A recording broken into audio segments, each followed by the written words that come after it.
పక్క రాష్ట్రంలో ఉన్న ప్రతిపక్ష నాయకుడు చంద్రబాబు నాయుడు గారు, మాజీ ముఖ్యమంత్రి, ఆయన ఒక మాట అన్నారు అధ్యక్ష. మొన్న నేను టీవీలో చూసిన. ఏమన్నారు అధ్యక్ష? ఒకప్పుడు ఆంధ్రాలో 1 ఎకరం అమ్మితే తెలంగాణలో 100 ఎకరాలు కొనుక్కునే పరిస్థితి ఉండేది. ఇవాళ తెలంగాణలో 1 ఎకరం అమ్మితే ఆంధ్రాలో 50 ఎకరాలు కొనుక్కునే పరిస్థితి వచ్చింది అన్న మాట వాస్తవం కాదా? ఈ చంద్రబాబు నాయుడు గారు స్వయంగా చెప్పలేదా? ఏమన్నారు అధ్యక్ష? ఇంకా చంద్రబాబు నాయుడు గారు హైదరాబాద్లో కాదు, తెలంగాణలో అక్కడున్న ప్రభుత్వానికి రైతుల మీద ప్రేమ ఉంది, అందుకే వాళ్ళు మీటర్లు పెట్టడం లేదు.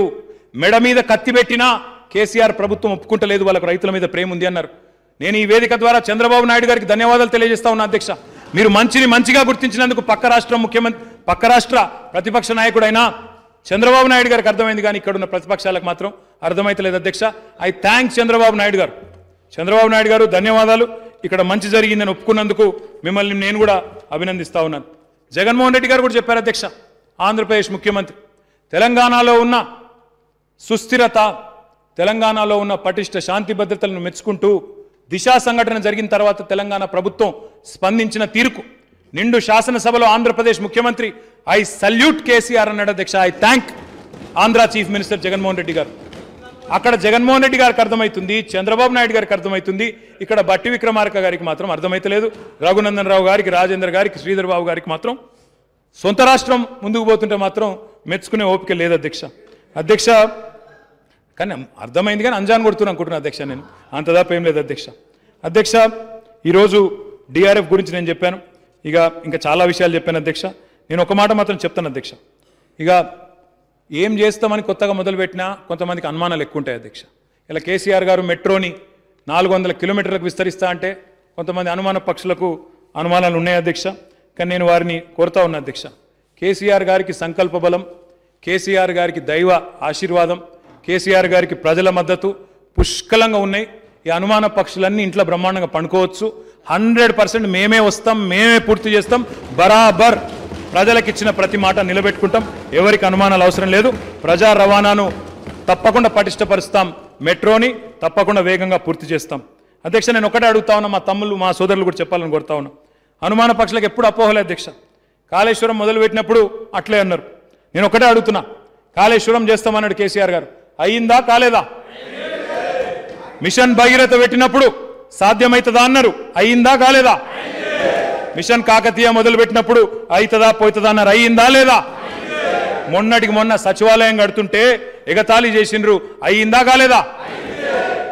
ప్రపంచంలోనే పెద్ద అంబేద్కర్ విగ్రహం పెడతామని చెప్పినాం, పెట్టినామా లేదా? మరి ఏం చెప్పాలి అధ్యక్ష? ఇలా అనుమాన పడ్డోళ్ళే చీకట్లో పోతున్నారు, సెల్ఫీలు దిగుతున్నారు అధ్యక్ష. మా అంబేద్కర్ విగ్రహం దగ్గర మెల్లగా పోయి సెల్ఫీలు దిగి ఇన్స్టాగ్రామ్లలో పెట్టుకుంటారు తప్ప బయటకు వస్తలేరు. మా శ్రీధర్ అన్న కూడా మొన్న పోయినట్టు తెలిసింది. పోవాలన్నా అంబేద్కర్ గారికి దండం పెట్టుకుంటే నీకు మంచి జరుగుతుందన్నా, పెద్ద మనిషి అధ్యక్ష. నేను ఒకటే చెప్తున్నా అధ్యక్ష, మెట్రో ఉద్యమం మొదలుపెట్టినాడు, రాష్ట్రం వస్తుందన్న నాడు కూడా అధ్యక్ష చాలా మంది అనుమాన పక్షులు అన్నారు అధ్యక్ష. తెలంగాణ తెస్తా అని చెప్పి కేసీఆర్ గారు తెలంగాణ తెచ్చిందా లేదా? ఏం చెప్పాలి అధ్యక్ష? అది మా కమిట్మెంట్. కంటెంట్ లేని కాంగ్రెస్ కు కమిట్మెంట్ ఉన్న కేసీఆర్ కు పోలికేంది అధ్యక్ష. బరాబర్ చెప్తున్నా. ఏంది అధ్యక్ష?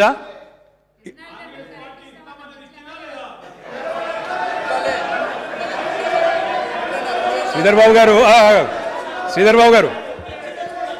గారు ఒక్క నిమిషం నేను చెప్తాను తొందరపడగా అధ్యక్ష. వారు అన్నారు కాబట్టి చెప్పక తప్పలేదు అధ్యక్ష. నేను చెప్పొద్దు అనుకున్నా, అనవసరంగా గిల్లిండి అధ్యక్ష. 1956లో తెలంగాణకు ఆంధ్రకు ఇష్టం లేని బలవంత పెళ్లి చేసిన పాపాత్ములు ఎవరు అధ్యక్ష? 1968లో ఆనాడు 370 మంది పిల్లలను కాల్చి చంపింది ఎవరు అధ్యక్ష? 1971లో 11 మంది పార్లమెంట్ సభ్యులను ప్రజలు గెలిపించినా వాళ్ళ ఆశయాన్ని తుంగలో దొక్కి వాళ్ళని కాంగ్రెస్ లో కలుపుకున్నది వాస్తవం కాదా అధ్యక్ష? 2004లో మాటిచ్చి 14 దాకా సావగొట్టి 1000 మందిని చంపింది ఎవరు అధ్యక్ష? ఇలా మళ్ళా సిగ్గు లేకుండా మాట్లాడుతుంది ఎవరు అధ్యక్ష? వీళ్ళు అధ్యక్ష. నేను ఒకటే అంటున్నా, వాళ్ళ పాత్ర ఏంటంటే అధ్యక్ష, క్లారిఫికేషన్లో చెప్పండి సార్, నో ప్రాబ్లం. ఎంత అంటే గంట టైం ఇవ్వండి సార్, క్లారిఫికేషన్లో గంట టైం ఇవ్వండి. ఏం చెప్తారు నేను కూడా వింటా అధ్యక్ష. ఎట్లుందంటే కాంగ్రెస్ పాత్రకు, బీఆర్ఎస్ పాత్రకు, టీఆర్ఎస్ పాత్రకు తేడా ఏంటంటే అధ్యక్ష, తెలంగాణ సాధనలో మాకు నవ్వు వస్తుంది అధ్యక్ష. అప్పుడప్పుడు మేము ఇచ్చినామంటారు అధ్యక్ష. ఇప్పుడు బ్రిటిష్ వాళ్ళ మీద భారతీయులు కొట్లాడిరు, తెలంగాణ ఇండియా తెచ్చుకున్నారు, స్వాతంత్రం తెచ్చుకున్నారు. బ్రిటిష్ వాళ్ళు మేము ఇచ్చినాం స్వాతంత్రం అంటే ఏమని బాగుంటుందా సార్? ఎంత గలీజ్ ఉంటుంది సార్ చెప్తాందుకు. అధ్యక్ష అదొకటే కాదు అధ్యక్ష, నవమాసాలు వాళ్లకు మాకు తేడా ఏంటంటే అధ్యక్ష, తెలంగాణ సాధనలో నవమాసాలు మోసి ఆపసోపాలు పడి ప్రసవించిన తల్లికి ఎంతైతే వేదన ఉంటుందో అంత బాధ మాకుంటుంది సార్. ఆ మంత్రసాని పాత్ర పోషించిన వాళ్ళు మాత్రమే వాళ్ళు, అంతకంటే వాళ్ళ పాత్ర ఏం లేదు సార్. ఇలా 1000 మంది కొంప ఉచ్చుకొని, ఇది నేను అంటలేను శ్రీధర్ బాబు గారు, నేను అనలే, మీ కొంప ఉచ్చుకున్నారు 1000 మంది. నేను మీ అధ్యక్షుడు పిసిసి ప్రెసిడెంట్ రేవంత్ రెడ్డి గారు స్వయంగా చెప్పినారు. ఏం చెప్పారు? సోనియమ్మ బలిదేవత, 1000 మందిని బలి తీసుకున్న బలిదేవత సోనియా గాంధీ. అధ్యక్ష నేను చెప్తలేను, I'm not yielding sir. Sonia గాంధీని బలిదేవత నేనలే.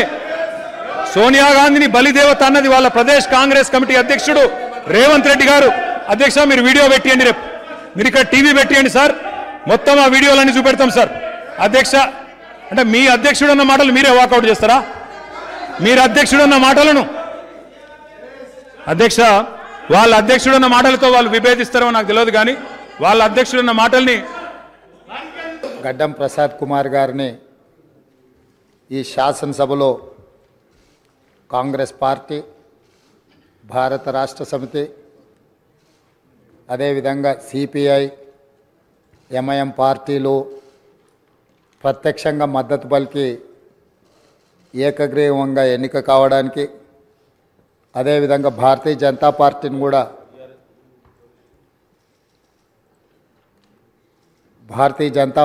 కూడా సంప్రదించడం జరిగింది. వారు కూడా పరోక్షంగా ఈ ఎన్నిక ఏకగ్రీవం కావడానికి సహకరించారు. సభాపక్ష నాయకుడిగా మా సభ్యులకు, భారత రాష్ట్ర సమితి అధ్యక్షుడు మరియు శాసనసభ్యులకు, ఎంఐఎం అసదుద్దీన్ ఓవైసీ గారికి, అక్బరుద్దీన్ ఓవైసీ గారికి, సిపిఐ పార్టీ నాయకులకు అందరికీ, ఆ పార్టీ అధ్యక్షులకు, శాసనసభ్యులందరికీ కూడా ఈ సభాపక్షాన మనస్ఫూర్తిగా వారికి ధన్యవాదాలు తెలియజేస్తున్నాను. ఈ సభ ఒక మంచి సాంప్రదాయానికి మొదటి రోజే మనమందరము ఒక మంచి సాంప్రదాయాన్ని ముందుకు తీసుకెళ్ళడానికి అందరూ సహకరించడం, ఈ సాంప్రదాయం భవిష్యత్తులో కూడా కొనసాగాలి. ఈ మంచి సాంప్రదాయము సభ సమన్వయంతో, అందరి సహకారంతో ఈ సమావేశాలను మనం నిర్వహించుకుంటే తెలంగాణ ప్రజల యొక్క ఆకాంక్షను, తెలంగాణ ప్రజల యొక్క ఆలోచనను ఈ సభ ద్వారా పరిష్కరించడానికి అవకాశం ఉంటుంది. అదేవిధంగా గడ్డం ప్రసాద్ కుమార్ గారు నా సొంత జిల్లా, నేను ఎక్కడి నుంచి అయితే శాసనసభ్యుడిగా ప్రాతినిధ్యం వహిస్తున్నానో ఆ ప్రాంతం వాడు. వికారాబాద్కి చరిత్రలోనే గొప్ప పేరుంది. నిజాం సర్కారు ఉన్నప్పుడు చాలా రుగ్మతలు ఉన్న వాళ్ళకి వైద్య సహాయం అందాల్సిన వివిధ రకాల ఇబ్బందులు ఉన్న వాళ్ళందరినీ కూడా వికారాబాద్ గుట్ట మీద వైద్యం చేస్తే అందరికీ ఆ రుగ్మతలు తగ్గి సమస్యలు పరిష్కారం అవుతాయని తెలుసు. ఇప్పటికి కూడా అక్కడి వాతావరణం, అక్కడి గాలి, అక్కడి నేల ఒక మంచి వైద్యానికి ఉపయోగపడే ప్రాంతం. ఆ ప్రాంతం నుంచి వచ్చిన గడ్డం ప్రసాద్ కుమార్ గారు మన 3వ శాసనసభకు స్పీకర్గా ఎన్నిక కావడం ద్వారా సమాజంలో ఉన్న ఎన్నో రుగ్మతలను, సమస్యల్ని ఈ సభలో వారి నాయకత్వాన చర్చ జరిగి పరిష్కారం అవుతుందని చెప్పి నేను స్పష్టంగా భావిస్తున్నాను, ఆశిస్తున్నాను. అదేవిధంగా వారు అతి సామాన్యమైన కుటుంబం. వెనుకబడి చిన్న వయసులోనే తండ్రిని కోల్పోయి కుటుంబ బాధ్యతను తీసుకొని 8 మంది సోదరీమణుల మధ్యలో ఒక్కడుగా చిన్న వయసులోనే కుటుంబ బాధ్యతను భుజాల మీద వేసుకొని 8 మంది ఆడపడుచులను సమన్వయం చేసుకుంటూ సమాజంలో కుటుంబం యొక్క గౌరవాన్ని నిలబెడుతూ ఏ లోటు రాకుండా సోదరీమణులందరినీ కూడా ఈ రోజుకు, ఆ రోజు నుంచి ఈ రోజు వరకు సమన్వయంతో ముందుకు తీసుకెళ్తున్నాడు. అంటే ఉమ్మడి కుటుంబం ఎలా ఉండాలి, ఉమ్మడి కుటుంబంలో కుటుంబ సభ్యులకు ఉండే సమస్యల్ని వాళ్ళు అడగక ముందే గుర్తించి పరిష్కరించడం తెలిసింది అని అంటే ఈ శాసనసభ కూడా స్పీకర్ గారి కుటుంబం, మనందరం కూడా వారి కుటుంబంలో సభ్యులం. అది ప్రతిపక్షము పాలకపక్షము విపక్షము అనే విభేదాలు లేకుండా సభ్యులు అంటే ఈ సభ యొక్క సభ్యులు, ఆ సభ్యులు లేవనెత్తే అంశాలను వారు లేవనెత్తిన అంశాలలో ఉన్న లోతును దృష్టిలో పెట్టుకొని తప్పకుండా స్పీకర్ గారు ఆ సమస్యలకు పరిష్కారం చూపిస్తారు. ఒక కుటుంబాన్ని ఉమ్మడి కుటుంబాన్ని నడిపించడం, సమన్వయం చేయడం, సమాజంలో ఆ కుటుంబం యొక్క గౌరవాన్ని నిలబెట్టడం తెలిసిన వ్యక్తులు ఈ సభకు సభాధ్యక్షుడు అయిందంటే మన అందరి యొక్క హక్కులను తప్పకుండా వారు కాపాడతారు. అదేవిధంగా వారు రాజకీయ ప్రస్థానం స్థానిక సంస్థలు ఒక ఎంపీటీసీగా వారి రాజకీయ ప్రస్థానం మొదలయ్యి అక్కడి నుంచి వారు ఎంపీపీ అవ్వడం, 2008 ఉప ఎన్నికలలో శాసనసభ్యుడిగా ఎన్నికవ్వడం, 2009లో తిరిగి వారు శాసనసభ్యుడిగా ఎన్నికవ్వడం, తర్వాత వారు మంత్రిగా సేవలు అందించడం, హ్యాండ్లూమ్ వీవర్స్కి వాళ్ళకున్న లోన్లు కానీ లేకపోతే వాళ్ళ సమస్యలను పరిష్కరించడంలో క్రియాశీలక పాత్ర పోషించడము, వారు మంత్రిగా ఉన్నప్పుడు వికారాబాదును శాటిలైట్ టౌన్గా గుర్తించి కీర్తిశేషులు పెద్దలు జైపాల్ రెడ్డి గారు అర్బన్ డెవలప్మెంట్ మినిస్టర్గా ఉన్నప్పుడు ఢిల్లీకి వెళ్ళి వారితో మాట్లాడి వికారాబాద్ పట్టణాన్ని శాటిలైట్ టౌన్గా గుర్తించి 2200 కోట్ల రూపాయలు మంజూరు చేయించి అక్కడ అభివృద్ధి కార్యక్రమాలను ముందుకు తీసుకెళ్ళి ఆ రోజు వారు అక్కడి ప్రజల యొక్క సేవలో వారు ముందున్నారు. అదేవిధంగా అక్కడ మెడికల్ కాలేజ్ కావాలని వారే ఆ రోజు ఆ ప్రతిపాదన తీసుకొచ్చి ఈరోజు మెడికల్ కాలేజ్ మంజూరు అయింది. ఇంకా స్టాఫ్ ఇతర అంశాలు కూడా కొన్ని ఉన్నాయి. వారే అక్కడి నుంచి ఆదేశాలు ఇచ్చి తప్పకుండా ఆ సమస్యను పరిష్కరించడమే కాకుండా అప్పా జంక్షన్ నుంచి వికారాబాద్ మన్నగూడ చౌరస్తా వరకు రోడ్ వైడనింగ్ విషయంలో కానీ వీట్లలో కూడా వారు ప్రత్యేకమైన చొరవ చూపించి ప్రాంతం యొక్క అభివృద్ధిని వారు ఎప్పుడూ మర్చిపోకుండా వారు ఎన్నికలలో గెలిచిన ఒకవేళ ఫలితాలు వారికి అనుకూలంగా రాకపోయినా వారెప్పుడు కూడా ప్రజలకు దూరంగా ఉండలేదు.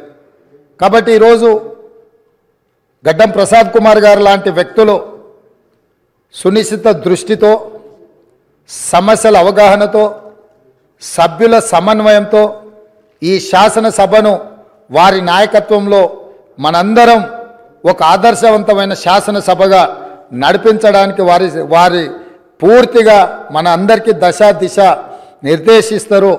వారిని మనస్ఫూర్తిగా ఎంపీటీసీ నుంచి శాసనసభాపతిగా ఈరోజు బాధ్యతలు నిర్వహించే వరకు వారి యొక్క రాజకీయ ఎదుగుదల కావచ్చు, ప్రజా సమస్యల పరిష్కారంలో కావచ్చు, వారి యొక్క కృషిని అభినందిస్తూ నేను ఏ ప్రాంతం నుంచి అయితే శాసనసభ్యుడిగా ఎన్నికైనానో మా ప్రాంతానికి సంబంధించిన శాసనసభ్యులే, ఆ ప్రాంత నివాసే వికారాబాద్ జిల్లా ఒకప్పుడు డాక్టర్ మర్రి చెన్నారెడ్డి గారు ఆ ప్రాంతం నుంచి వచ్చి దేశ రాజకీయాలలోనే అత్యంత క్రియాశీలక పాత్ర పోషించారు.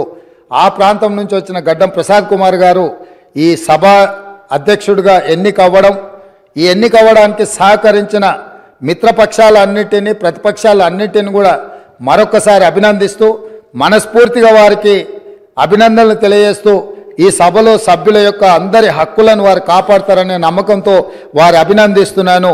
వారి నాయకత్వంలో మేమందరం కూడా రాష్ట్రానికి మేలు జరిగే విధంగా కార్యక్రమాలు తీసుకుంటామని తెలియజేస్తూ సెలవు తీసుకుంటున్నాను.